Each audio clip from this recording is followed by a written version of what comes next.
Eh bien, mesdames, mesdemoiselles, messieurs, bien le bonjour, bande de Ville-Marboulin. Nous sommes aujourd'hui en ce jour réunis, c'est la deuxième fois que je fais cette blague, je le sais, pour la saison 3.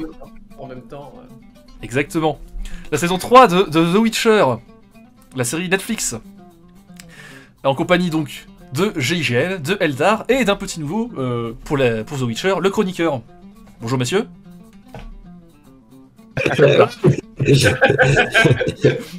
Voilà. Est-ce que c'est la troisième fois que nous disions bonjour en 2 heures? C'est possible, oui. Donc, saison 3 de The Witcher, qu'est-ce qui s'y passe? On retrouve notre groupe de fiers aventuriers, donc Gérald, j'allais dire Eldar, parce qu'il y a les mêmes lettres dedans, mais... non, Gérald de Rive. Oui, c'est moi. C'est toi, exactement, bah, ça se voit, t'as bien l'air, t'as la barbe et tout. Il faudrait te blanchir un petit peu, mais... Voilà.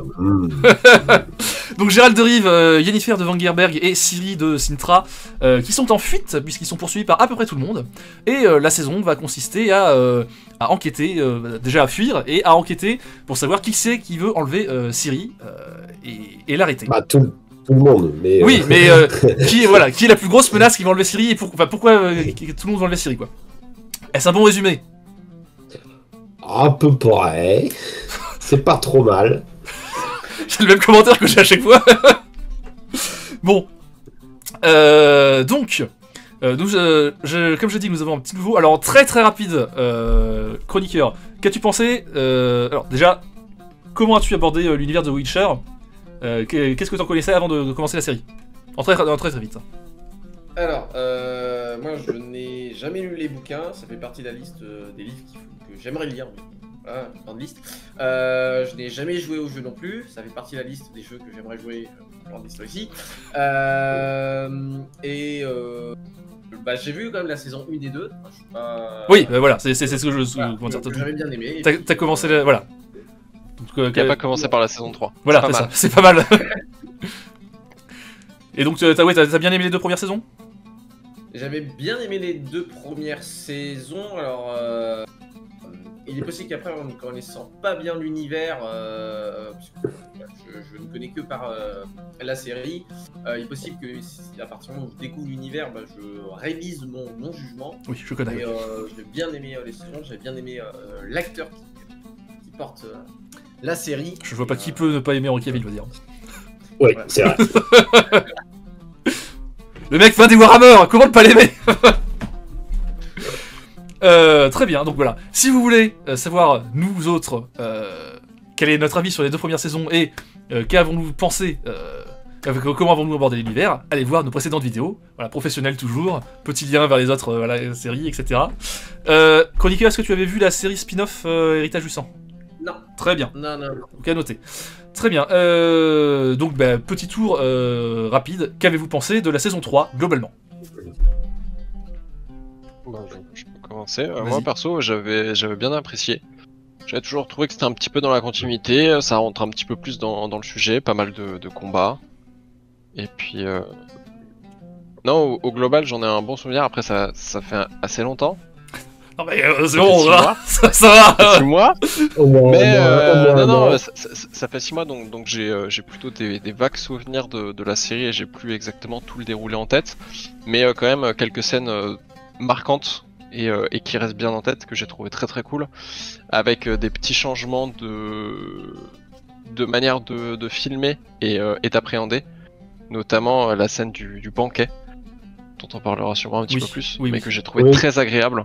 Et avec une mise en scène et une manière d'aborder cette partie-là de l'histoire que j'ai trouvé très très cool. Donc, puis comme d'habitude, des combats qui sont toujours très cool. Une bonne intrigue qui est plutôt bien faite, avec pas mal de résolutions. Enfin du moins, d'avancer sur certains points d'histoire, et j'ai trouvé ça très très cool. Donc non, au global, comme les précédentes, un avis très positif sur cette série. Vas-y, Eldar, j'y arrive après. Ok, moi je serais un peu plus mi-figue, mi-raisin. Effectivement, je trouve qu'on reste globalement dans la continuité de ce qui a été fait.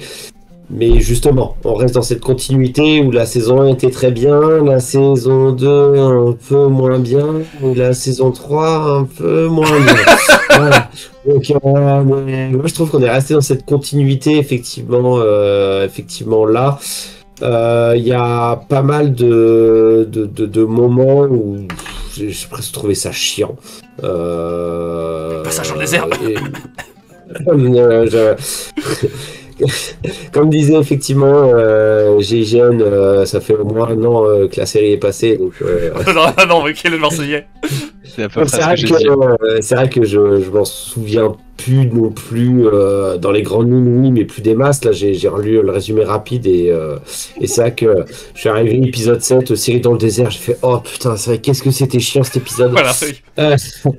Je ne comprends même pas à quoi il sert. Vraiment, de A à Z, je ne comprends pas du tout à quoi sert cet épisode. Il est d'une inutilité et d'une lenteur et d'un ennui le plus profond. Il y a quelques scènes sympas, effectivement, notamment la bataille avec les plusieurs batailles qu'il y a eu avec les elfes. Ça, c'était plutôt sympa. La scène du banquet, j'ai bien aimé aussi sa construction dans le sens où à chaque fois tu vois le point de vue d'un personnage puis le point de vue d'un autre et en fait petit à petit tu as tous les éléments de qu'est-ce qui s'est passé dans ce banquet qui s'imbriquent et donc ça j'ai trouvé plutôt pas mal mais effectivement dans l'ensemble un peu plus mitigé. J'étais moins enthousiaste à la fin de la saison. J'étais moins en mode ouais putain c'est trop bien. J'étais là en mode il y avait des passages, c'était pas ultra folichon. Voilà. C'est où je me rends compte où moi j'ai complètement zappé les passages un petit peu longs. C'est vrai que genre le passage du désert, j'en ai aucun souvenir. Mais j'ai beaucoup de souvenirs, par exemple. C'est un épisode entier quand même. Hein. C'est un épisode entier. Ouais. Mais non, mais j'ai 2-3 souvenirs, mais je me souvenais pas que c'était l'épisode entier. Et mais par contre, ouais, les passages de combat, ça pour le coup, je les ai trouvés très prenants. Et c'est surtout ça en fait de souvenirs qui m'est resté, c'est les passages de combat avec les elfes. Beaucoup de rencontres et puis les différents passages de banquets, d'actions et d'histoires un petit peu avec les intrigues autour de Nilfgaard et tout ça. Et toi, chroniqueur? Bah oui, moi j'ai bien aimé aussi parce que alors moi je l'ai vu plus récemment la série, un peu de retard. Et c'est vrai que j'ai souvenir que j'ai dû faire 2 épisodes un soir et ensuite j'ai dû enchaîner les 5 parce que jusqu'à l'arrivée du désert parce que il y avait plein de choses qui s'enchaînaient et j'avais vraiment envie de comprendre la suite et effectivement il y a le désert où ça c'est un peu calmé le jeu et encore je me suis dit ouais, mais je vais sans doute avoir toutes mes réponses dans l'épisode d'après, donc je sens que j'avais tout enchaîné. Et globalement, j'avais bien aimé. Moi, mon sort, on va dire, ma seule petite inquiétude, on va dire, c'est sur ce que j'entends et ce que je lis d'à côté sur, on va dire, le respect, on va dire, de l'œuvre, l'univers des personnages où c'est pour faire, mais là, je peux pas juger. Alors, moi d'habitude, c'est comme ça que je regarde les adaptations, c'est ça. Pardon, le terme que je cherchais. En termes d'adaptation, ça, je peux pas trop juger parce que justement, je n'ai pas lu les livres et je n'ai pas joué au jeu, donc je sais pas. Mais en tout cas, sans regarder ça, moi, je n'ai pas été déçu et puis j'attends la suite. Et la suite, c'est toujours avec Henry Cavill? Non, justement. Non. On va avoir l'occasion d'en reparler. Que voulais-je dire? Oui, là, c'est bien parce que du coup, on a comment dire, un cheptel d'avis très hétérogène dans la mesure où on a toi chroniqueur qui n'a rien de base sur l'univers, toi Eldar qui a que les jeux vidéo, GIGN qui a les jeux vidéo et un peu les livres, et moi qui ai que les livres, donc on a une base de jugement assez complète, c'est bien. Et on va avoir, ça va commencer à devenir habituel sur cette série, un avis très hétérogène sur cette saison, parce que comme Eldar, je suis assez mitigé, et je trouve qu'effectivement qu'il y a une continuité dans la série un peu bizarre. Genre, la saison 1, j'ai trouvé que c'était une bonne adaptation, mais une pas très bonne série. La saison 2, j'ai trouvé que c'était une meilleure série, mais une très mauvaise adaptation.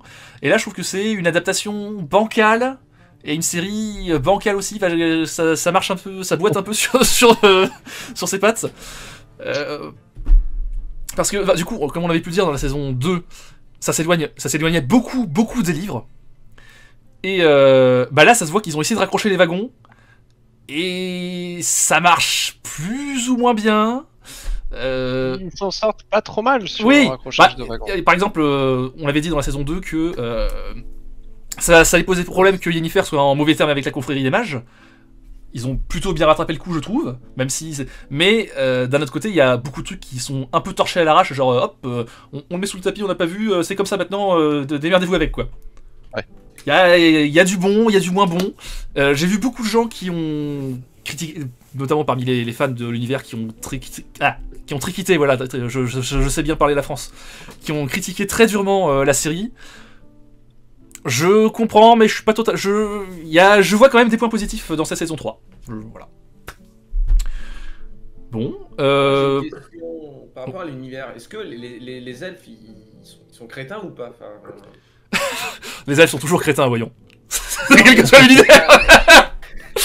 Non, mais parce que, moi, il y a la scène là où ils agressent donc Gérald. C'est avec un T. Hmm. Gérald Te, c'est avec un T, pas un D. Il s'appelle pas Gérald. Oui, bon, bref, Henri Cavill, fais pas chier. Ça a pu être Henri Cavill. Les protagonistes et les nains dans l'espèce de temple des elfes où j'ai pas trop compris parce qu'ils disent qu'ils cherchent la fille, mais pourquoi ils l'agressent? Ils agressent aussi la moitié des gens qui osent les aider alors qu'ils passent leur temps à se plaindre que personne les aide. J'ai pas. Enfin, pour moi, j'avais. Oui, bah bon, alors, d'un côté, c'est un comportement d'elfe de manière générale dans tous les univers d'Heroic Fantasy, il faut le dire. Oui. Voilà. Et de l'autre, ça fait partie de ce que je disais sur la série, qu'il y a des rapidités qui sont... comment dire? Il y a des points clés du récit qui doivent se trouver comme ça, et pour qu'ils se trouvent comme ça, bah ils sont en mode, bon, le personnage va être un peu crétin, il va dire non alors qu'il devrait dire oui, mais bon, bah ça va être comme ça, puis c'est tout, quoi. Ouais, mais dans la saison 2, la reine des elfes, il te l'a passé comme pour quelqu'un avec un minimum de cerveau, là, sans vouloir rentrer dans l'éternel conflit nano-elfique. Moi, je suis bien content que les nains leur aient poutré la gueule. Qui n'est pas con? Non, mais c'est vrai que dans cette série, putain, qu'est-ce qu'ils sont cons les elfes. Oh mon dieu, mais c'est des pigeons du début à la fin, quoi. C'est vrai qu'ils se font tuer par tout le monde en plus, il faut le dire. Hein. Ils sont tués par tout le monde, ils sont à chaque fois envoyés en sacrifice, ils se font buter par tout le monde. Enfin, c'est vraiment des crétins. Après, voilà. Est-ce que quelque part, il n'y a pas un côté sélection naturelle? On nous explique qu'ils disparaissent. Bon, bah, c'est peut-être pas pour rien à un moment. Mais justement, est-ce que vis-à-vis de l'univers, ça, c'est vrai ou pas? Parce que. Non, c'est. Des mêmes passés justement se faire sur les elfes dans The Witcher, donc. Non, bah, comment dire, ils sont. Les elfes de Witcher sont des elfes habituels des univers d'Heroic Fantasy, mais ils sont pas aussi crétins. Enfin, il y a une partie de la crétinité qui est due à la série, quoi. Il faut le dire. Ouais, parce que là, surtout que c'est des personnages qui ont par exemple rencontré Jaskier qui les a aidés dans le 2, et là, il lui tire des flèches dessus. Et même dans la saison 1, t'as Gérald qui rencontre le roi des elfes, oui, qui lui conseille même ce qu'il faut faire pour qu'il puisse vivre en paix, et puis ils font absolument pas ce que Gérald a conseillé. C'est grosses victimes, et presque ils méritent d'être des grosses victimes, quoi. Dans la série, en tout cas, tu dis, mais vous méritez de ce qui vous arrive, vous êtes complètement con. Même en termes d'interconnexion entre les différents personnages, moi je sais qu'à ce moment-là j'ai tiqué parce que à quoi servent les rencontres précédentes entre ces différents personnages si finalement sur la gueule sont vraiment. Alors voilà, ça fait partie de. Ils veulent, si j'ai bien compris, pour s'en sortir, ils doivent retrouver la Terre Promise. Ciri, pour retrouver. Ah, j'avais compris de Ciri. Quoi? Qui c'est Ciri? C'est qui Ciri? Oui, Ciri est supposé être une espèce d'élu qui pourrait les guider vers leur terre promise. Ouais, mais là, c'est pareil, c'est dans le même délire.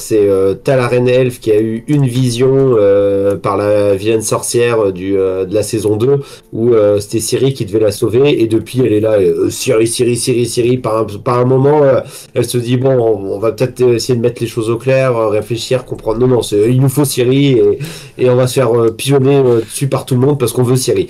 Voilà. Mais Valkyrie à coup de flèche, ça n'a pas de sens. Mais ça fait partie, comment dire, des rapidités dont je parlais dans la série, c'est qu'il y a beaucoup de passages qui sont expédiés comme ça. Par exemple, toute la scène donc de bal, de conclave, là, dont tu parlais de fest, là, etc. Il y a le personnage de Philippa. On l'a vu vite fait dans la saison 2, là c'est la saison 3, c'est la première fois où il est abordé, et en fait t'as l'impression qu'elle connaît tout le monde, alors que tu l'as jamais vu connaître tout le monde. Comment tu sais, pourquoi Genre, et ils sont là, Gérald, ça va, bah on se connaît vachement bien et tout, oh Triss, ça va, on se connaît vachement bien.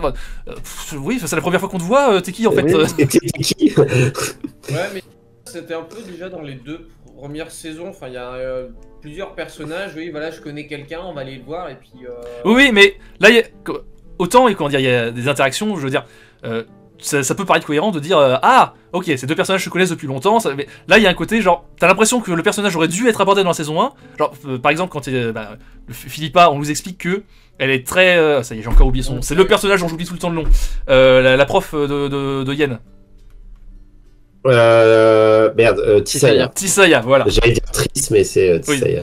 Oui. Donc, on nous explique qu'elles étaient super amies à la base, on aurait dû le voir dans la saison 1, en fait. Oui. On aurait dû voir ces 2 personnages interagir dans la saison 1 parce qu'on nous explique que ça fait super longtemps qu'elles sont amies. Et la saison 1, justement, c'était tout le problème temporel de la saison 1, qu'on voyait des passages super éloignés entre eux. Et donc, ça, en fait, c'est un personnage qu'on aurait dû voir avant. Là, il y a un côté, vous connaissez? J'ai loupé un chapitre là? Non, est-ce que j'ai pas loupé un passage? Ouais. Et il y a beaucoup de trucs expédiés très vite fait comme ça. Philavandrel, bon, il explose, voilà, comme ça, hop, le personnage c'est fini, plus besoin de lui. Fringilla, elle arrive pendant la bataille en mode salut, je fais partie de la bataille. Attendez, Kaïr savait même pas que t'étais encore en vie il y a 2 scènes avant. Pourquoi? Qu'est-ce que tu fais là en fait? Comment ça? Kaïr, alors oui, effectivement, dans les bouquins, ça fait partie de ce que je disais sur les fidélités, les espèces de tentatives de raccrocher les bouquins. Effectivement, Kaïr retourne sa veste dans les bouquins, mais ça fait partie d'un long cheminement, etc. Là, c'est en mode... Deux scènes avant, il est en mode oui, je vais aller capturer Ciri pour mon empereur, etc. La scène suivante, c'est vas-y, tue-moi s'il te plaît, j'ai compris quelque chose, que j'ai fait mal et tout. Fais-moi mal, Ciri. Oui, c'est ça. Il y a énormément de rapidité comme ça. Et bon, alors, je comprends la tentative de raccrocher les bouquins, c'est louable, mais ça manque de développement. Et en plus, à côté de ça, il y a beaucoup de scènes qui traînent en longueur. Bon, la scène du désert, on en a parlé, mais il y a beaucoup d'autres scènes où ça fait du ouin-ouin, oh, je suis désolé, je t'ai menti, etc. Oui, c'est bon, ça fait 3 saisons que vous faites le coup, arrêtez, passez à la suite, là, il y a des personnages plus importants à développer, quoi. Ouais, et justement, pour en revenir à Fringilla, là, oui. C'est ça. C'est la sorcière. C'est la sorcière pote de Kaïr. Oui, c'est ça, exactement. Ouais, c'est pareil. Le scénario de son personnage n'a aucun putain de sens.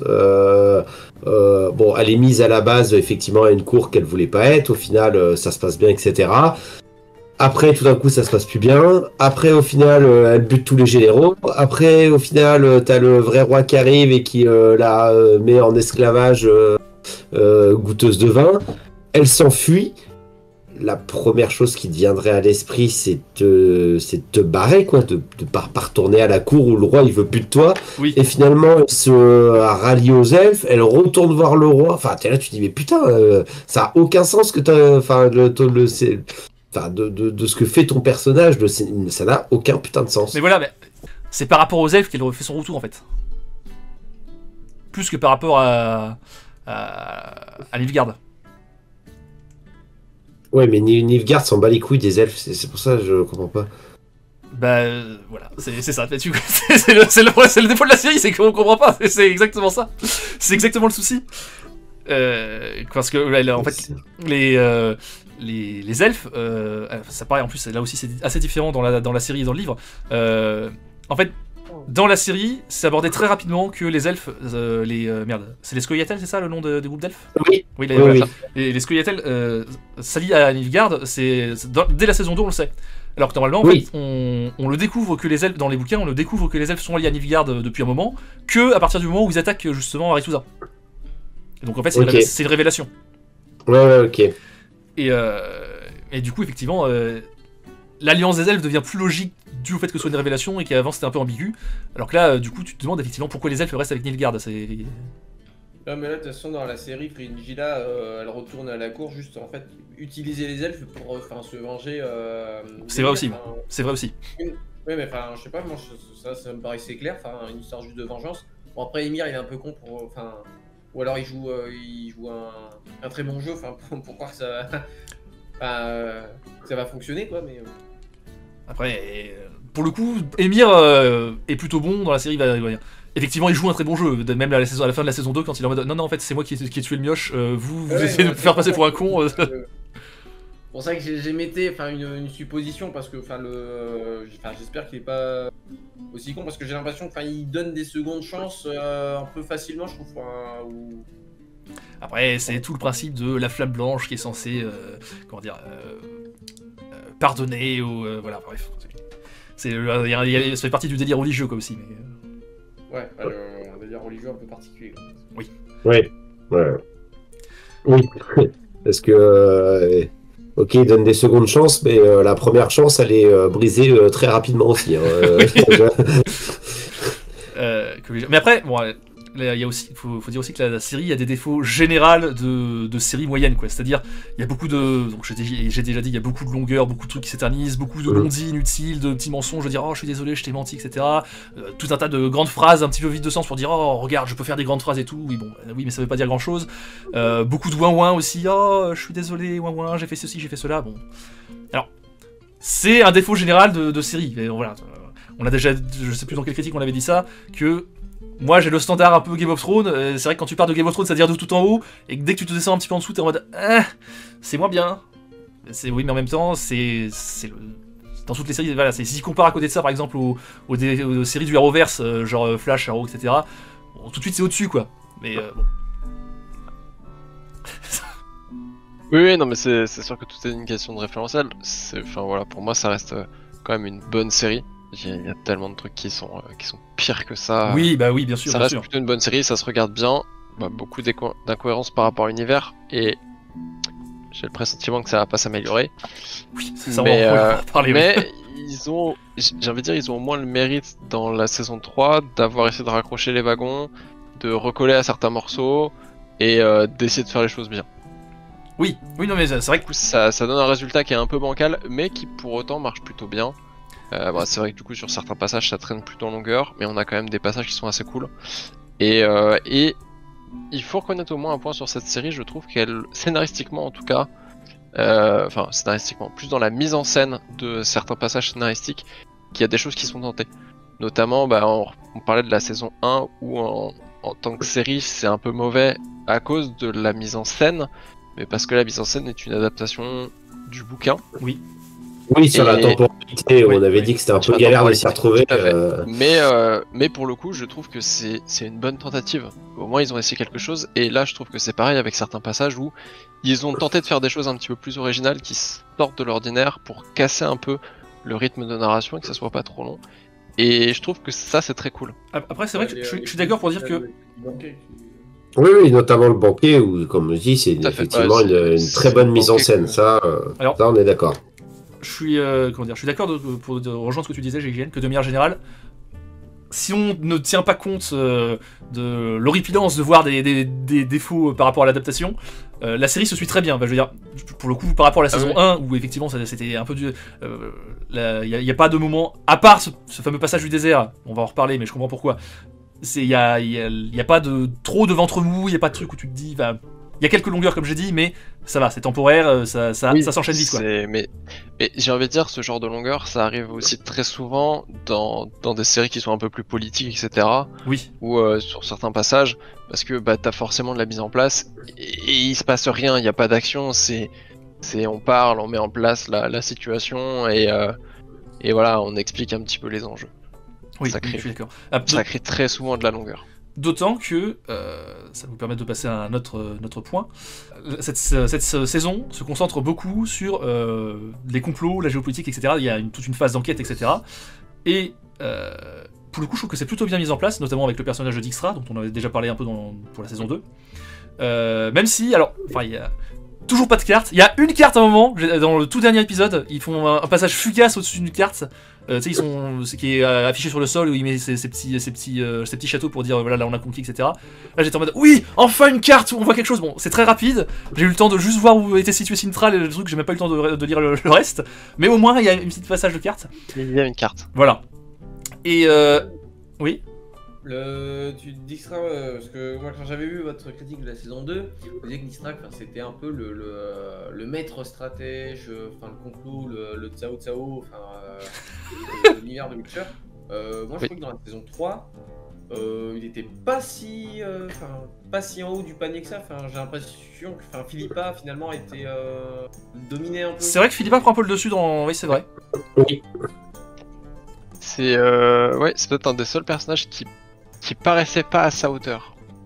Oui, c'est vrai que j'avais pas pensé, mais maintenant que tu le dis, ouais, il est. Oui, tout à fait. Maintenant que t'en parles, c'est vrai que j'ai eu le sentiment sur plein de passages. Là où on est plutôt habitué, et je pense notamment au jeu et un petit peu au livre, à avoir un personnage qui a 4-5 coups d'avance. Là, j'ai eu le sentiment que quasiment pendant toute la série, enfin toute la saison, pardon, il était dépassé par tout ce qui arrivait. Ouais. Effectivement, en fait, pas tant que ça. Je trouve que c'est juste que il a dû aux rapidités dont je parlais de la série. Il a qu'une seule scène où il a vraiment censé être son coup d'éclat. Sauf que justement, ce qui est censé être ce coup d'éclat, il se fait baiser par un autre mec qui a plus de coups d'avance que lui encore. Donc ça le fait. Oui, par Villefort. Exactement. Tout à fait. Mais du coup, je trouve que cette saison le fait presque passer pour un con. oui, c'est possible. Non mais c'est bête, mais au final, il se fait juste, il se fait passer devant et entre guillemets doubler, carrément doublé par Vilgefortz. Au final, il se prend aussi un Geralt dans la gueule. Oui. Bref, il se fait quand même bien laminer et il finit dans un très sale état. Mais après, à la fin de la saison. Oui, au moins il s'est dit qu'il pouvait lutter à un contre un sorceleur, alors que a priori il est censé savoir que c'est pas des mecs normaux quoi. C'est vrai qu'il sort très rapidement sa terre comme ça, je vais te tuer. Ça sort pas. Et en plus, il connaît Geralt. C'est pas juste il le découvre. Après, et en plus, je sais pas, par rapport à ce que vous disiez dans la critique de la saison 2, je trouvais qu'il n'était pas à la hauteur de alors ce que vous après, vu, comment dire, je pense que c'est surtout la fin de cette saison qui prend le pas sur. Parce qu'au début de la saison, pour le coup, notamment avec la partie où il ramène la tête de la reine de. Non, ça c'est. Redani. Ouais, c'est ça, c'est Redani. Oui. Ouais. Oui, c'est la Redani. Donc là, tout ce passage-là, ça se voit qu'il contrôle tout, quoi. Ah oui. Mais plus ça va, plus t'as l'impression qu'il est con. Après. Non, mais c'est juste le point dommage. Alors comme tu dis, c'est en partie dû aussi à des rapidités de la série. C'est dû au fait que une des scènes les plus importantes, c'est une scène où il est censé se faire doubler, et du coup ça fait une certaine décadence. Après, cela dit, d'un autre côté, ça met en valeur le personnage de Vilgefortz pour le coup. Pour le coup, Vilgefortz, pour moi, c'est un très gros point fort de la saison 3. Tout à fait. Parce que, c'est ça, voilà, l'histoire de le révéler, c'est censé vraiment être le gros méchant de The Witcher, quoi, même au-delà de Emhyr. Et pour le coup, il arrive, tu sens vraiment qu'il est vachement puissant, qu'il a le contrôle de tout ce qui se passe, qu'il a mis plusieurs coups en avance. Là, pour le coup, je trouve que ça le met bien en avant. Ce qui est un bon point. Et puis ça donne aussi pour la saison 4 parce que c'est vrai que dans la saison 1, on le voit à la fin de la bataille là où il est censé être mort puis finalement il est pas mort et puis il bute un de ses confrères. Et depuis, vous en avez parlé d'ailleurs dans la critique de la saison 2, personne ne s'est inquiété quoi que ce soit, il est copain avec tout le monde et là dans le 3, en fait tu comprends que c'est juste un énorme connard et du coup pourquoi, comment, tout ça, et là moi, dans la saison 4, j'ai envie de savoir qui il est, c'est déjà, je pense pas qu'on aura plus de réponses que ça parce que c'est déjà abordé dans cette saison-là. Je pense que vraiment ça va s'arrêter à je suis un orphelin, j'ai eu des difficultés dans la vie, je vais avoir le pouvoir maintenant. Vraiment, je pense pas qu'ils vont développer plus ça. Oui, mais son pouvoir, d'où est-ce qu'il le tient? Parce qu'il a l'air de dire finalement il peut aider Ciri, donc il a l'air d'avoir des connaissances mystiques que la plupart des gens n'ont pas. Il y a toujours en plus cette histoire justement à la fin de la bataille, j'ai oublié le nom. Soden. C'est Soden, non attends. Ah oui, la bataille de Soden, alors qu'il est censé être mort, il revit, puis il me semble qu'il n'y a pas une espèce d'ombre qui passe ou je sais plus quoi, il y a. Enfin, il J'oublie. y a quand même des éléments, que moi, ne connaissant rien à à l'univers du sorceleur, qui m'intrigue, qui m'interpelle, et là, son retournement de veste dans cette saison-là, j'ai pas toutes les réponses, et j'aimerais les savoir, donc ça fait partie des points sur la saison 4, moi, que j'attends. Puisqu'on parlait du scénario, oui, on a déjà dit que Phil Avendrell était expédié comme un caca. Il y a aussi Ryans qui est expédié comme un caca.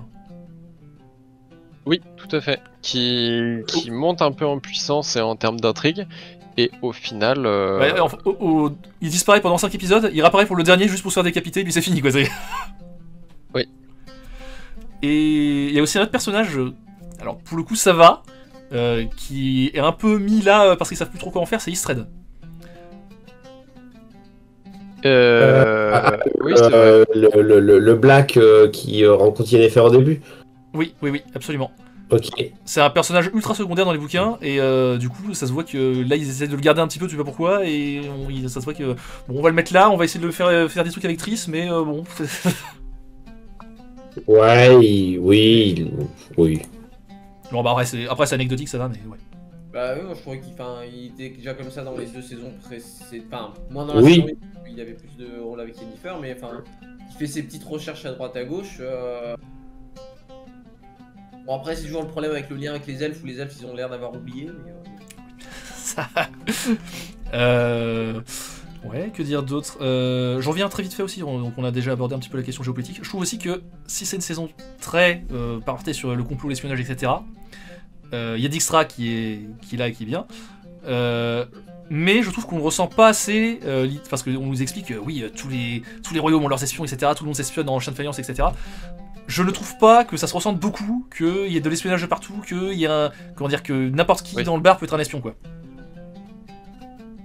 c'est pas faux, c'est vrai que on sent la Redani parce que forcément on voit le côté avec Dijkstra, Philippa et le frère du roi, qui a un coup sur 2 cons et un coup sur 2 un génie. Ah, il faut en reparler. On sait aussi pour Nilfgaard, notamment aussi avec les elfes. Voilà, mais c'est vrai que je les trouve autres que royaumes ils paraissent vraiment. Ils nous disent qu'ils sont pas puissants, mais c'est vrai que ils ont. c'est sûr, ils sont inexistants dans le récit, quoi. Là, il y a vraiment, d'un côté Redani, il y a vraiment la Redani, les mages et Nilfgaard, et tout le reste n'existe pas. Ouais, exactement. C'est les autres pays, il n'y a pas de roi, il n'y a pas de... La Redani, en plus, ils apparaissent dans cette saison, parce que moi, dans la saison 2, il y avait une alliance du Nord, il y avait les anciens rois là qu'on avait vu dans la saison 1, que Geralt avait aidé, mais sinon, là, la Redani, moi, ça m'a paru surpuissante, d'un coup, c'est la seule royaume qui peut vraiment s'opposer à Nilfgaard. Ah, ok. Le seul qui fait des choses, les autres... Oui, c'est ça. Oui. Que dire d'autre mais du coup, je trouve que ça pâtit un petit peu du fait que, je crois qu'on en avait déjà parlé dans les saisons d'avant, mais il n'y a pas énormément d'exposition de la géopolitique. Oui. Dans la série, alors qu'elle est très présente, et là on le ressent carrément, c'est-à-dire que autant dans les premières saisons la géopolitique avait son importance, mais elle restait quand même en retrait parce qu'on n'était pas dans le vif du sujet, autant là justement on arrive au cœur de l'intrigue avec les différentes confrontations entre Nilfgaard, la Redani, les royaumes du Nord, mais on n'a pas de carte, donc on sait pas comment c'est positionné, et on comprend pas l'influence et la puissance de chaque pays. Et on comprend pas non plus, toujours pas j'ai envie de dire, les enjeux de chaque pays. Oui. Et du coup, autant dans les autres, le fait qu'il n'y ait pas de présentation de la géopolitique, ça pouvait manquer, mais c'était pas essentiel. Autant dans cet épisode, du coup, tu ressens beaucoup plus le manque parce que tout tourne autour de la géopolitique dans l'univers et qu'elle n'est pas exposée. Tout le conclave part sur le principe de oui, il faut allier tous les royaumes du Nord ensemble pour qu'ils soient alliés. Mais en fait, comme les autres royaumes du Nord, autres que la Redani, ne sont pas exposés, on ne sait pas pourquoi. On ne sait pas pourquoi les autres royaumes du Nord ne voudraient pas s'allier, quoi. Et tu sais même pas pourquoi il faut les allier au final, parce que comme tu te rends pas compte de la puissance, t'as l'impression que la Redani c'est un peu puissant, mais tu te rends pas compte de la puissance de Nilfgaard à côté. Et c'est ça le truc. Tu sais que Nilfgaard c'est puissant, mais c'est tout. Et donc du coup, comme t'as juste un point, tu peux pas avoir de référence par rapport au reste, puisque tu sais pas où placer les autres. Ouais, absolument. Même pour les mages aussi. que les mages ils nous expliquent, enfin ils sont là pour justement garder un équilibre entre les royaumes. À la limite, les mages, dans dans les premières saisons, on t'explique qu'ils sont envoyés dans chaque royaume, donc tu peux te douter qu'il y a un mage dans chaque royaume qui est là pour un peu diriger et orienter les choix pour garder un certain équilibre. Et mais là, c'est tout ce qui est expliqué. et là, pour le coup, comme l'équilibre est rompu, c'est pas déconnant que les mages soient mis en retrait, quoi. Arethusa là est détruite et finalement en fait j'ai plus l'impression que ça affecte juste le personnage de Yennefer et donc enfin ça empêche le développement de Ciri, mais j'ai pas l'impression que ça, d'un point de vue géopolitique, ça change grand Mais parce chose. que encore une fois, dans les premières saisons, on n'a pas expliqué l'importance du conclave et de Arethusa et des mages au sein de la géopolitique, parce qu'on n'a pas exposé la géopolitique. Mais en fait, les mages, ils ont une importance assez capitale dans l'équilibre des différents royaumes, parce qu'ils sont là justement pour orienter les décisions, pour que chaque pays puisse avoir ce sentiment de prendre en puissance et de se développer, sans pour autant prendre trop de puissance pour devenir trop important par rapport aux autres.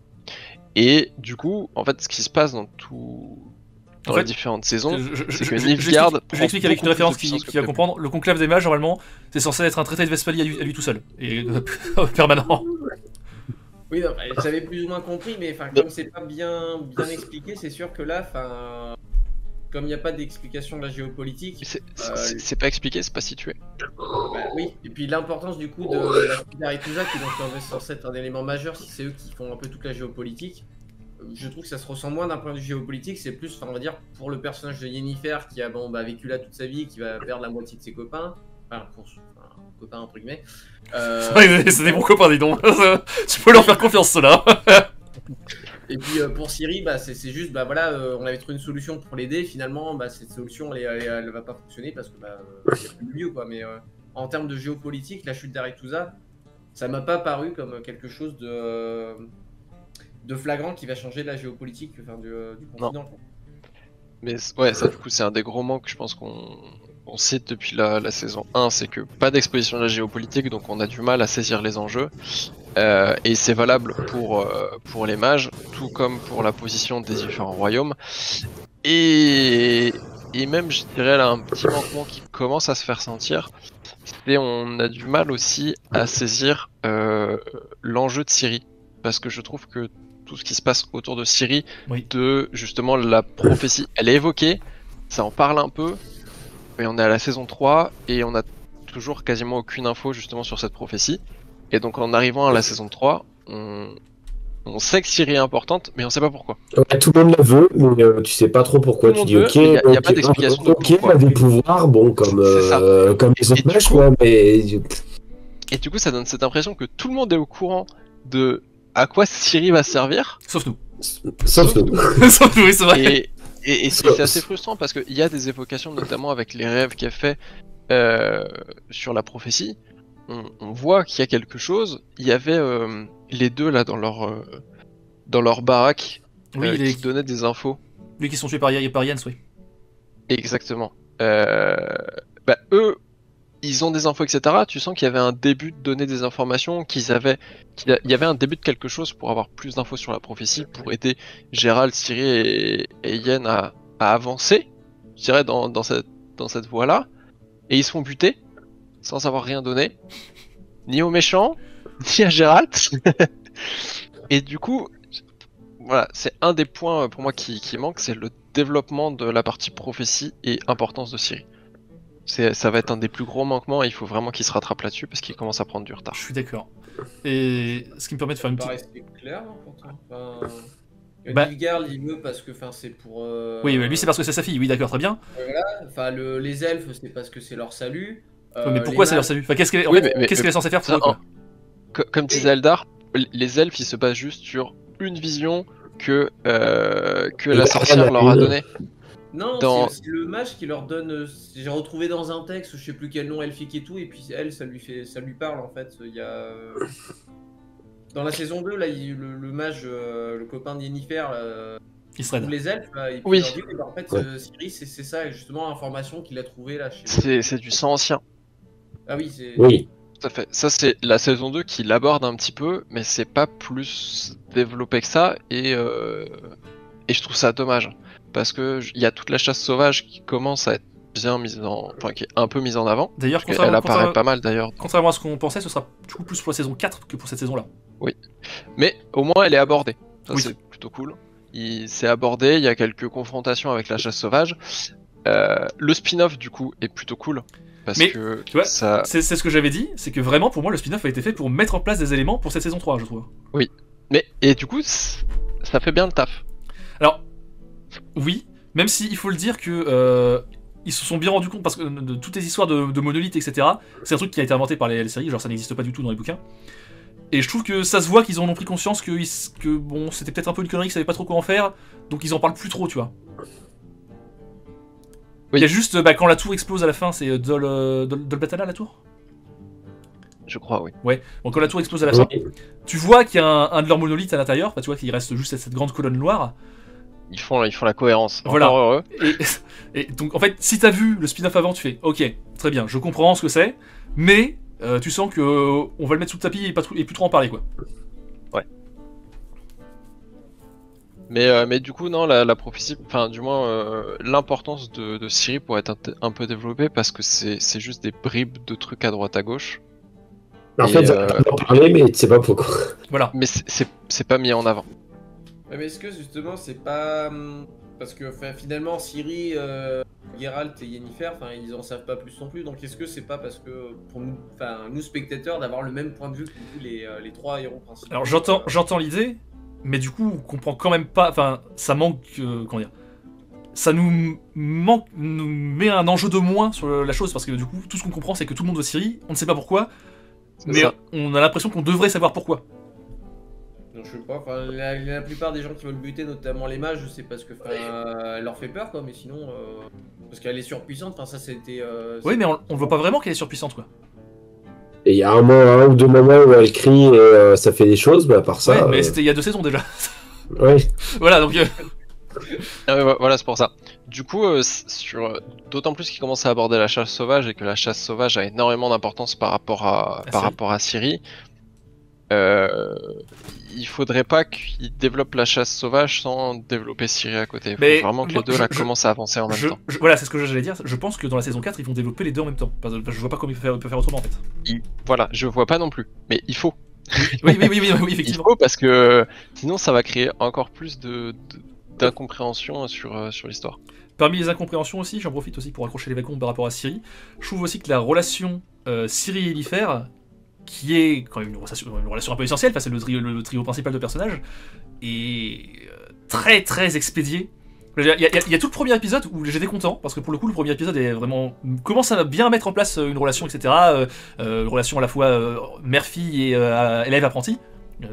Élève-maître, plutôt que élève-apprenti, ça n'a pas de sens. Ça va pas très loin. Voilà. Et mais comme dès la fin de l'épisode 1, ils sont de nouveau séparés, en fait ça casse un peu cette relation. Et d'autant plus que c'est essentiel de la rattraper parce que par rapport à la saison 2 où justement ils ont fait un truc qui ne devrait pas arriver, c'est-à-dire que Yennefer a plus ou moins essayé à un moment de trahir Ciri et de la revendre quoi. Il faut reconstruire. Reconstruire la confiance. Faut non seulement construire la relation, mais il faut en plus reconstruire leur relation. Donc c'est encore plus. Et du coup, je trouve que toute la chose est expédiée. Bon, alors, à la fin, on retrouve quand même ce passage où elle est là, je t'aime ma fille, je vais te retrouver, etc. Bon, je veux bien, mais du coup, ça fait un peu ah, d'accord, maintenant vous avez une relation mère-fille, mais ça sort un peu du cul d'un cheval, quoi. C'est. Là, ça fait partie des interconnexions des personnages qui ont été un peu expédiées, comme tu l'as dit, parce que c'est vrai que Ciri pardonne assez vite, et puis même Geralt, Yennefer, pardon, ça va vite quoi, alors que bon, le premier épisode, ils le mettent, oui, non, ils sont vraiment fâchés, ils vont jouer à mort, il fera pas. Oui, voilà, en fait, tout est réglé en un épisode, quoi. Alors, j'entends bien que pour que le scénario avance, il faut que ce soit réglé vite, mais du coup, c'est trop vite. Ouais, mais puis même, ça surprend pas. C'est la scène où il y a Jaskier et Ciri où ils sont en train de se foutre de leur gueule, en train de les imiter. Ça les surprend même pas, quoi. C'est pas. C'est pas faux. Oui, mais c'est pareil parce que du coup, alors, les personnages ont vécu des choses, mais nous, on les a pas vécues avec eux, ces choses-là, parce que ça a été mis en ellipse. Donc, on comprend pas. Après c'est ce qui s'appelle se réconcilier sur l'oreiller. Une bonne partie des gens C'est mourir. pas faux, oui, Tout est pardonné. Hein. c'est pas faux. Effectivement. On peut parler de la fin, avec notamment justement le sort réservé à Ciri, qui, Oui, qui rejoint ouais, Lera. qui erre dans ce désert de l'enfer pour réapparaître dans une auberge et rejoindre un groupe. Et peut-être tu dis, mais pourquoi? Enfin, Alors, regarde, en oui, ok, certes, mais Ça, oui. pour moi, c'était une tentative d'adaptation des bouquins qui est mal réalisée. Parce qu'effectivement, dans les bouquins, il y a tout un passage de cette traversée du désert, etc., qui est une traversée du désert au sens littéral, mais aussi au sens métaphorique, etc., où effectivement, Oui. elle va se mettre à rencontrer l'esprit des Noëls passés, ses ancêtres, etc. Freka, là, l'espèce de personnage qui se présente comme l'esprit du passé, qui est avec sa capuche au début, et qui effectivement, c'est pas bien expliqué dans la série, mais normalement, c'est son ancêtre à elle. Je veux dire, Ciri est sa descendante, en fait. D'accord. Et donc du coup, voilà, il y a une confrontation en fait sur l'héritage, etc. Mais du coup, dans le bouquin c'est bien mis en place, et là ça l'est pas, et du coup on se fait chier. Voilà, il faut le dire quoi. Je crois que j'ai juste compris qu'en fait elle était possédée par cet esprit à la fin, mais... Non, du tout. Et bah c'est peut-être alors mal amené ou j'ai mal compris, mais... Parce que lui Ouais. demande comment tu t'appelles, et puis elle dit ouais bah en fait je m'appelle comme ça, et puis comme elle avait l'air de plus être elle-même, plus savoir où elle était, j'ai l'impression Mais- qu'elle était possédée. Oui, Non. que l'esprit avait réussi ouais, c'est ça, à prendre le corps, et en fait, quand Ciri se réveille, c'était pas Ciri, quoi. Si, bah pour Ouais, elle, c'est... ça fait penser un peu à ça, hein, quand même. Mais... Bah, ou alors ça se trouve c'est moi qui l'ai compris aussi, c'est possible. Hein. Mais, non, en me basant aussi sur ce que je connais des bouquins du coup, en fait... C'est plus que elle refuse. Enfin, il y a cette tentative de Freka d'essayer de l'amener vers le côté obscur entre guillemets, de se mettre à utiliser la magie du feu. Et ce qu'elle refuse en fait. La scène est pour le coup relativement bien faite. Elle est entourée d'espèces de flammes et puis elle dit non je refuse, je veux pas de ce pouvoir. Ouais, elle commence à l'utiliser pour au final le refuser. Voilà. Oui, pour guérir le cheval. Ah, ça m'a fait rire. Ouais. Le cheval. t'as la licorne. scène. Oui, la licorne, pardon. T'as la scène où la licorne, elle se fait transpercer par une énorme griffe. Le machin, c'est sûr que ça bousille tous les organes à l'intérieur, etc. La scène suivante, oh, je vais te mettre un petit mouchoir sur la blessure, ça va le faire. Non, c'est mort, les trucs sont en train de pourrir à l'intérieur, c'est baisé. Ah, Mais bah après elle est un peu naïve encore. Oui, bah je veux bien, mais quand même. Ah, Sur le conclave, alors ça me fait rire parce que depuis le début vous saluez la mise en scène du conclave et tout. Moi j'étais en mode bon. Alors je comprends que c'est censé être subtil, etc. Mais j'ai trouvé ça plus lourdeau que subtil. C'est-à-dire qu'il y a des scènes qui se répètent un peu trop choueux. Ouais, après, il y a des scènes qui se répètent pas mal, avec des petites subtilités. Moi, mais ce que justement, j'ai trouvé cool, c'est que... Je trouve que ça se veut subtil, mais que ça n'y arrive pas. J'ai trouvé quoi.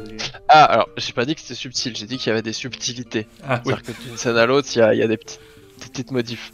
Non, c'est pas spécialement subtil, mais autant quand tu regardes, je crois que c'est en 2 épisodes, du coup, je sais plus si c'est en un seul. Non, mais... c'est en un seul, oui. C'est en un seul. Oui. Mais du coup, t'as une première partie du banquet où t'as un premier point de vue. T'as certaines scènes où du coup t'as l'impression de voir certaines choses parce qu'on te laisse les penser. Et dès que t'as le deuxième point de vue, tu vois qu'en fait les premières choses que t'as vues sont absolument différentes, qu'il y a un certain jeu qui est joué. Et j'ai trouvé ça quand même assez cool parce que je crois que la scène est répétée 2 ou 3 fois. Ah, je 3 sais fois, voire même 4 pour certains. Oui.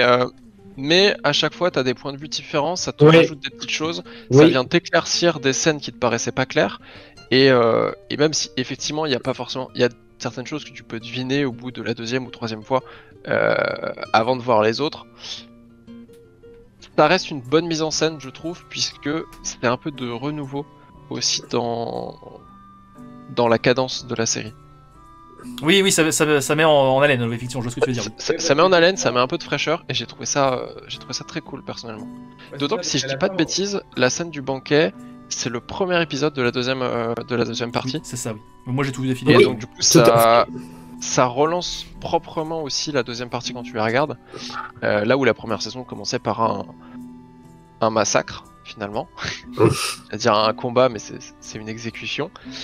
Du coup très dynamique. Là pareil, ça relance la deuxième partie avec quelque chose d'un petit peu plus frais. Et du coup tu rentres beaucoup plus facilement, je trouve, dans la deuxième partie. Surtout qu'en fait, à la fin de l'épisode précédent, on les voit entrer dans le conclave et on les voit ensuite dans leur chambre en disant bah ça s'est plutôt bien passé. Et nous, on n'a aucune idée de ce qui s'est passé. Aucune idée, tout à fait. Et ça reprend donc sur cette scène-là au début et en fait, ils se remémorent au fur et à mesure, puis en détaillant. Ils font un débrief l'un et l'autre. Et du coup, j'ai trouvé ça très cool de filmer cet épisode en mode débrief de soirée. Puis avec leur réflexion, parce qu'à un moment ils se disent mais attendez, Vilgefort, à un moment il s'est passé ça, et puis ils se disent ah mais en fait on a loupé totalement ça, enfin c'est... Oui, bah ça c'est à la fin de l'épisode du coup. À ce moment-là, ils avaient l'air de dire ouais tout s'est très bien passé, donc moi personnellement je me suis dit ouais bah super, enfin ça y est ça va avancer, il y a des bonnes choses qui se déroulent, et en fait bah il y a un retournement de situation puisque bah c'est rien du tout de ce qui était prévu. Ouais. Que dire d'autre Dans les deux dernières critiques, vous avez pas mal regardé les animations avec les monstres, Oui. les combats à monstres. Les parties des combats monstres est un peu plus anecdotique dans cette saison aussi, je trouve. Enfin, il y en a, mais plus pour qu'ils soient là, quoi. Ouais, il y en a vraiment pas beaucoup. Hein. Il y en a 3. Mais ils perdent pas en qualité. Enfin, du moins, il y a rien qui m'a spécialement choqué sur les animations par rapport aux épisodes précédents. Ça reste. C'est la continuité, quoi. C'est pas exceptionnel, mais ça fait le café. Voilà, mais ils ont pas baissé le budget animation et c'est une bonne chose. De manière générale, je trouve qu'il y a une augmentation du budget. Déjà, la saison 2 par rapport à la saison 1, il y avait une claire augmentation. Là, je trouve qu'il y a encore une étape de franchie. Il y a beaucoup plus de grands plans. Par exemple, sur Aretusa, il y a des grands plans où tu vas voir le combat de Gérald sur la plage. Voilà, des gros plans larges, etc. Il y a beaucoup de nouveaux décors aussi. Il y a le château très stylé, le château de Vilgefort, là, où il fait qui a un château moitié troglodyte dans la pierre, etc. Comme on peut voir en Allemagne et sans doute en Pologne, j'imagine. Et on voit pas ça souvent cinématographiquement, donc j'ai trouvé ça intéressant.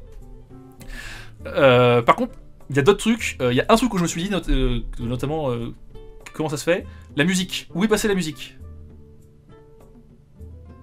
Parce que c'est vrai que j'ai pas tant de souvenirs de musique. Oui, dans les 2 premières saisons, les musiques étaient super présentes, et elles étaient super présentes, et super ressemblantes à celles des jeux, notamment. Là, j'ai trouvé que la musique était très très en toile de fond. Vraiment, c'était. Est-ce que c'est pas aussi dû au fait que comme il y a plus d'intrigue, il y a beaucoup plus de dialogue? Peut-être, c'est possible aussi. Ouais, mais il y a quand même quelques combats, genre par exemple le combat sur le bateau, il pourrait y avoir une grande musique épique, et ça y était pas vraiment, quoi. C'est vrai qu'il n'y a pas eu spécialement de musique. Sur ce combat-là. Oui, moins de musique, mais bon, je trouve beaucoup plus de dialogue aussi. Aussi un petit détail, j'ai trouvé que certains costumes, notamment sur les perruques de Yennefer, oula, ça se voit que c'est une perruque, oulala, ça se voit beaucoup que c'est une perruque.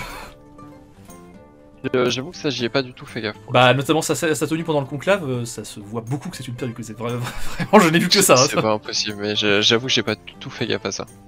Mais du coup, ça m'a amené à me poser une question, c'est dans la mesure où il y a une... Pourquoi, quand tu compares à l'héritage du sang, pourquoi l'héritage du sang, ils ont foutu si peu de budget? Je veux dire, ça paraît ridicule vraiment à côté, en fait. Oui. Parce que c'est souvent moins budgétisé que la série d'origine. Ouais, mais je veux bien. Mais il y a... C'est pas ce que ça donne un nombre de vues. Ça crée un décalage, je trouve, quand même. Bah, Netflix est assez opaque sur le nombre de vues qu'ils font, donc bon, c'est difficile à voir. Que dire d'autre? Ouais, donc globalement, on a parlé de l'animation des monstres, mais j'avais pu dire que dans la saison 1, les combats contre les hommes étaient très stylés, et les combats contre les monstres étaient un peu bof. Dans la saison 2, c'était l'inverse.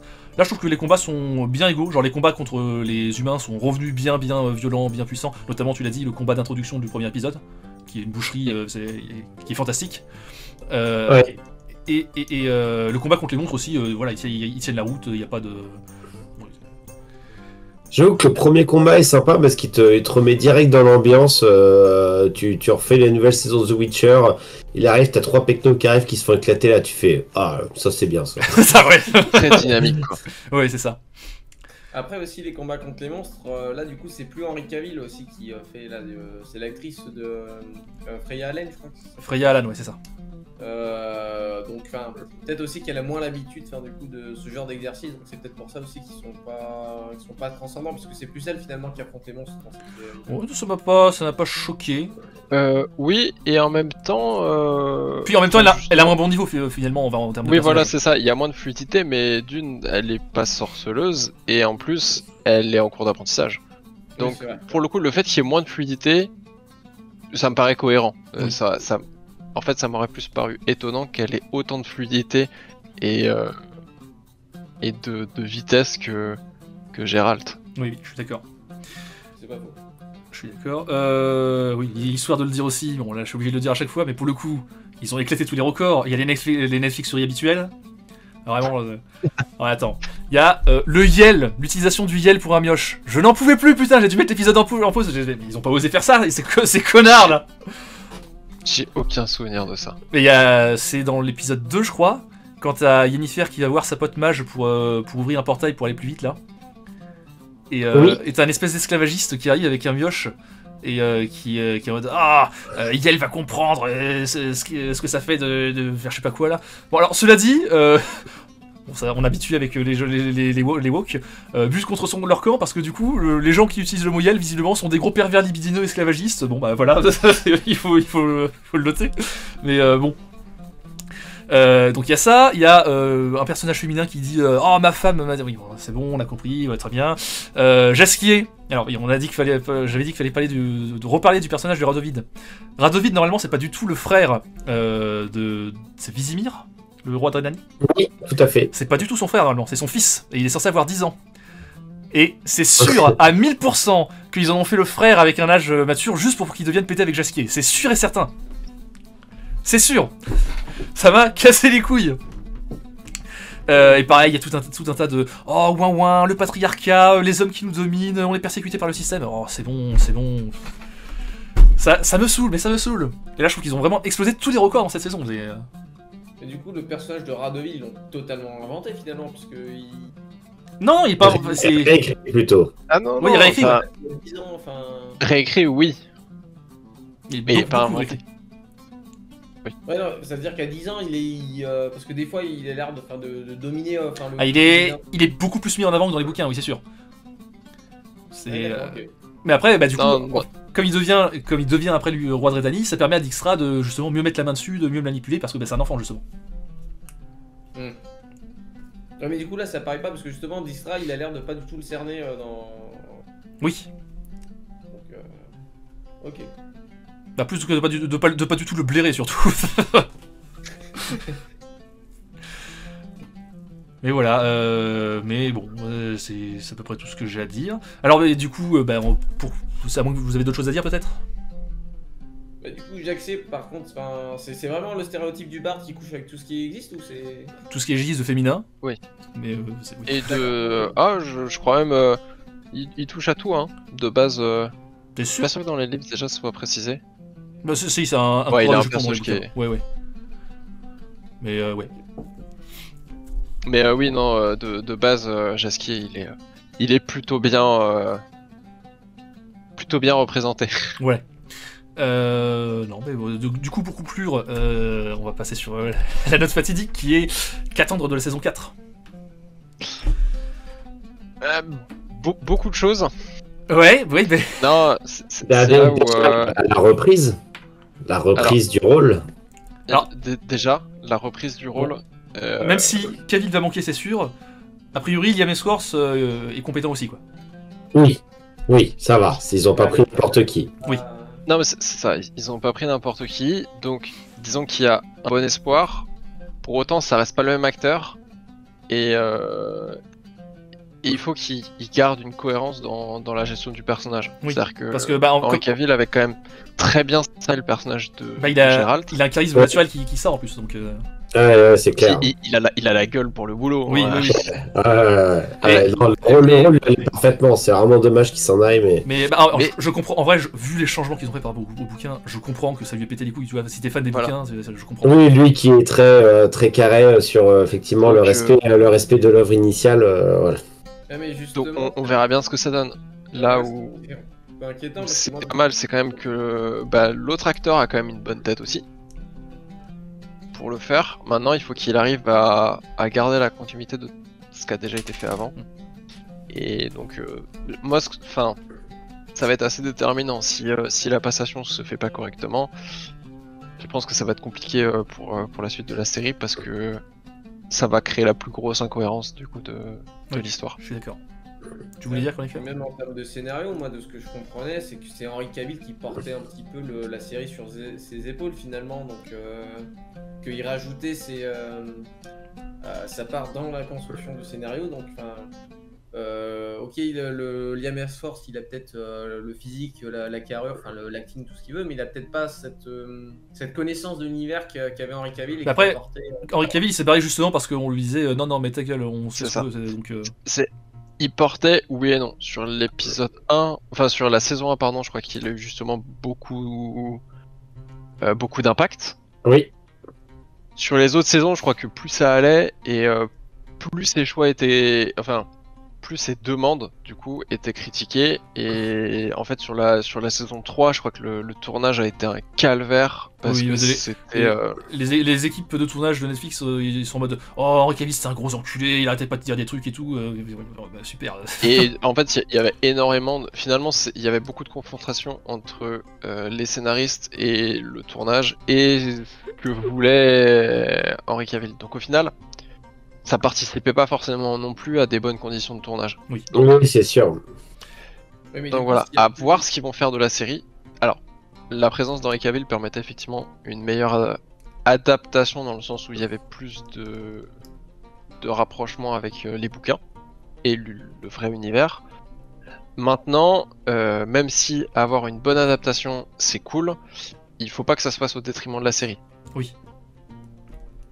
C'est un peu ce qu'on peut voir dans la saison 1, c'est que la saison 1 c'est une très bonne adaptation des bouquins. Ça reste une série qui est assez compliquée à suivre. Oui. Donc maintenant, s'ils sont capables de faire une bonne série, même si l'adaptation dérive, bah j'ai envie de dire c'est pas trop grave, si ça reste une bonne série. Si la série décline et que l'adaptation aussi, Bah. ça va être de la merde. Là, franchement, perso, je m'attends à ce que ce soit catastrophe. Je m'attends même pas à ce que le changement d'acteur soit le plus gros problème de saison 4. Hein. Je vois. Honnêtement, je m'attends à rien. Entre- J'attends de voir. le Raccrocher. premier trailer. Comment dire. Continuer à faire une bonne série correctement. Raccrocher tous les wagons avec les bouquins pour que les choses se suivent un petit peu. Bah, après, tout est faisable. Ils peuvent potentiellement s'éloigner vraiment drastiquement des bouquins, comme a pu le faire Game of Thrones par exemple. Et ça Tout à a fait. plutôt bien marché, enfin, à mon sens. Il y en a qui ont trouvé ça merdique, mais là, je suis inquiet pour la saison 4, je dois le dire. À voir. Oh. Honnêtement, Ouais, moi, moi, je suis comme JGN, c'est à voir. Voilà. pour l'instant, je me fais pas de film, je me dis pas ça va être nul, je me dis pas ça va être catastrophique. Je laisse toutes ses chances à Liam parce que je pense qu'il y en a probablement le potentiel. Mhm. J'attends les premiers trailers. Oui. Ouais. Mais Ouais. Et D'accord. une fois qu'on aura un premier trailer, on pourra déjà à voir commencer aussi, à se dire ok.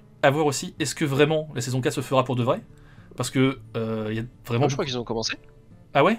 Parce que justement, il me semble que ça avait été retardé par la grève des scénaristes, la fameuse grève des scénaristes. Ajoutez à ça que, a priori, la saison 3 a pas mal bidé en termes de chiffres et déçu pour ceux qui ont regardé. D'ailleurs, pareil, Netflix, comme d'habitude, en communication, ils sont à chier, ils ont chié à la gueule des fans en disant non, mais de toute façon, les fans, c'est des enculés, ils sont jamais contents. Comment tu veux garder les gens à regarder ta série si tu dis que les gens sont des cons? Voilà, et ça me paraît être compliqué, quoi. À voir aussi comment, parce qu'il va y avoir un film animé du coup aussi, qui sort deuxième partie de 2024, ils ont annoncé, Sirène ou je sais pas quoi, qui est dans le même univers avec Gérald, etc. À voir aussi qui sera le doubleur de Gérald du coup. C'est une bonne question. Mm. Parce qu'a priori ils gardent les mêmes acteurs pour les doubleurs. Donc bon, on en fera sans doute une critique. Faudra aussi qu'on pense à faire d'ailleurs une critique du film qui avait été sorti sur Vesemir. C'était quoi? Oui. Le loup, je sais pas quoi. Spin-off sur Vesemir. Oui, c'est pas une série, pardon, c'était un film d'animation aussi. C'est une série. Non, c'était un film. Je l'ai pas vu, moi. Enfin, c'est une série d'animation. Non, c'est un film. C'était pas le sens du loup que ça Ça s'appelle? Oui, c'est ça, Le Sang du Loup. Oui, c'est un film d'1h30, oui. En tout cas, je l'ai pas vu, moi. Ouais, C'est bien. Moi, dans ma tête, c'était une. Mais oui, enfin, c'est bien ça en tout cas. voilà. Donc à voir comment ça va s'évoluer. Donc, est-ce que la saison 4 se fera? Est-ce que ça se fera bien? Que va-t-il en être de ce fameux film? Voilà. C'est mes questionnements. La saison 4 dans le sens qu'il y a plein d'interrogations. Voilà, j'ai besoin d'en voir plus pour voir si je vais pouvoir être Oui. satisfait sur ces questions-là. En fait, ouais, t'attends Ok. d'avoir les réponses à tes questions pour savoir si les réponses te satisfont, quoi. C'est ça. Du coup, en termes de saison 4, la saison 4 elle a été renouvelée et effectivement la grève des acteurs a fait pas mal de retard, mais potentiellement fin 2024 ou 2025. D'accord, donc Si, après, c'est pas été s'ils annulé, font quoi. bien. Ouais, et de ce que j'ai pu voir, ils ont même déjà renouvelé de toute façon pour une saison 5. Ah oui, Ok. Enfin, du moins Ah, Netflix a signé pour une saison 5. Ouais, il me semblait aussi avoir entendu parler de ça. En termes de suivi des livres, on en est où là par rapport au livre Alors, la Allez. saison 1, c'était le livre 1. La saison 2, c'était le livre 2 et des tout petits éléments du 3. Et là, cette saison, c'est des tout petits éléments du 3. Non, attends. Non, beaucoup d'éléments du 3 et des petits éléments du 4. C'est le sang des elfes, le 3, et le temps du mépris, je crois. Pour le 4. Je crois que c'est ça. Je sais pas, j'ai Bah, a priori, on est plus ou moins sur une saison, un bouquin, avec quelques différenciations. Il y a quand même pas mal d'éléments du 4 qui sont du livre 4 qui sont passés Oui. dedans. Il y a combien de livres au final? Parce que ça, il me semble que c'est 7, pas- je crois. 8 avec... Oui, mais le 8ème, c'est un genre de spin-off, non? Enfin, c'est un.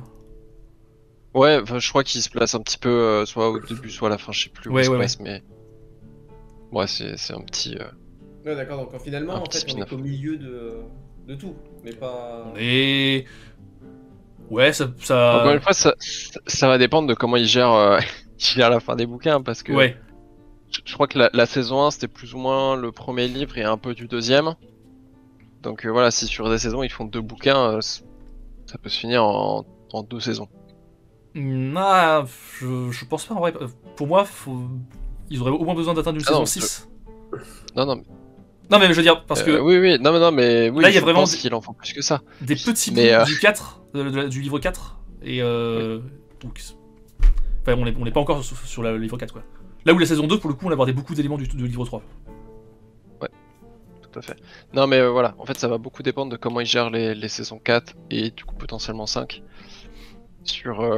par rapport au livre. Ou s'ils s'en éloignent carrément et auquel cas... Et puis, à voir bah, s'ils auquel finissent, cas, surtout. il y a plus de suivi. Oui, Oui. c'est sûr. Tout à fait. Fort bien, bah, je crois qu'on a dit tout ce qu'on avait à dire, non? Je pense, oui. Et bien sur ce, on va vous laisser. Bonne soirée, j'ai dit bonne soirée parce que nous c'est la soirée. Bonne continuation aux spectateurs. Voilà, comme d'habitude, les fins à l'arrache, on connaît, ouais, évidemment. Salut! Salut.